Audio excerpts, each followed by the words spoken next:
Il existe de nombreuses disciplines scientifiques qui sont regroupées au sein de ce qui pourrait s'apparenter à des familles. Au sein des sciences naturelles, on retrouve les très célèbres physique et chimie, les sciences de la Terre et celle que j'affectionne tout particulièrement, la biologie. Une des branches de la biologie est omniprésente dans notre vie, mais invisible à nos yeux. C'est la microbiologie.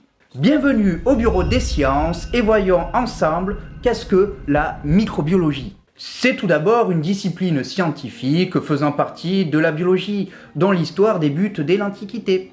Une histoire qui s'étend sur plusieurs siècles et qui verra son essor au XIXe siècle, porté par des grands hommes. Pour ne citer que les plus célèbres, on retrouve Louis Pasteur et Robert Koch. Louis Pasteur étant connu pour le procédé de pasteurisation, la réfutation de la théorie de la génération spontanée, ainsi que pour la création du vaccin antirabique, celui contre la rage. Robert Koch est l'un des pères fondateurs de la bactériologie, avec la mise au point de nombreuses méthodes de culture bactérienne, ainsi que l'identification de plusieurs bacilles pathogènes, comme le très célèbre bacille de Koch, auquel il a donné son nom, l'une des bactéries pathogènes responsables de la tuberculose.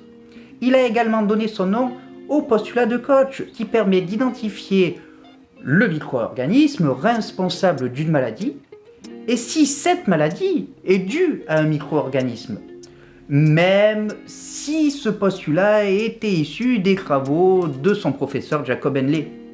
Je sais, ça fait beaucoup d'informations et de concepts évoqués en quelques instants, et ils feront bien entendu l'objet d'une future vidéo au sein de notre bureau.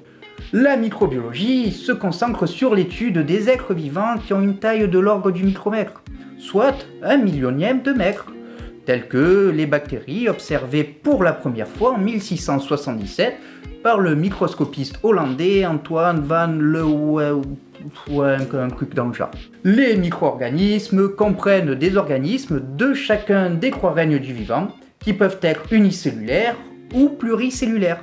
Chez les eucaryotes, ce seraient par exemple des champignons, tels que les classiques Aspergillus ou des algues unicellulaires. Chez les prokaryotes, on retrouve bien sûr des bactéries non pathogènes, comme Streptococcus thermophilus et Lactobacillus bulgaricus, responsables de la fermentation lactique, soit le procédé impliqué dans la fermentation et la fabrication des yaourts.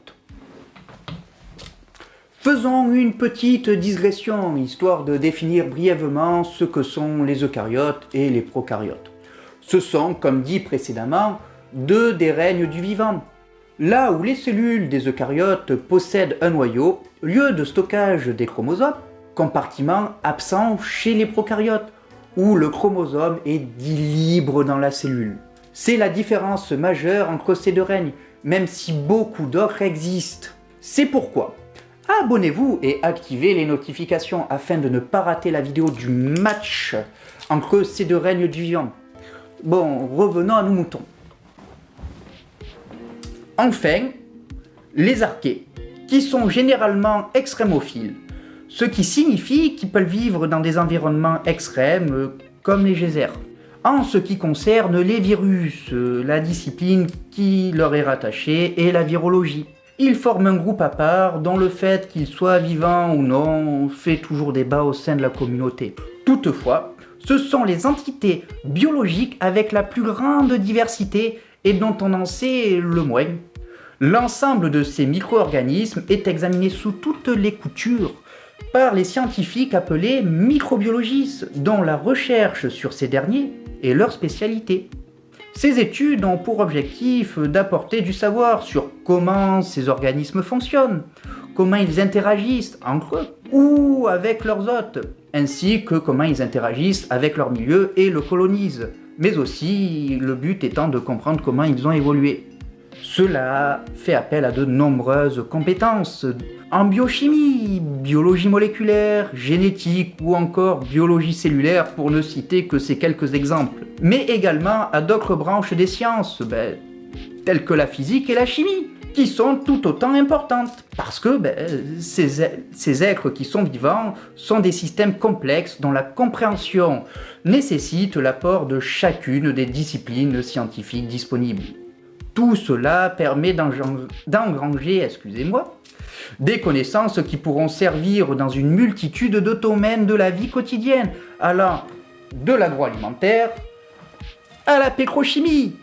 Les microbiologistes, tant qu'à eux, exercent leur métier dans des établissements de recherche publics, comme le très célèbre Centre national de recherche, dit CNRS, mais aussi dans des entreprises privées qui exercent leur activité dans des domaines très variés. Par exemple, Total Energy ou Eurofins Scientifique, deux poids lourds français. Ces chercheurs contribuent à l'amélioration de nos conditions de vie, et cela dans l'ombre, en explorant le monde microscopique qui semble terrifiant et mystérieux, mais qui en réalité est fascinant et source d'inspiration. À un prochain rendez-vous dans le Bureau des Sciences, et n'oubliez pas que quand vous pensez au petit, voyez grand.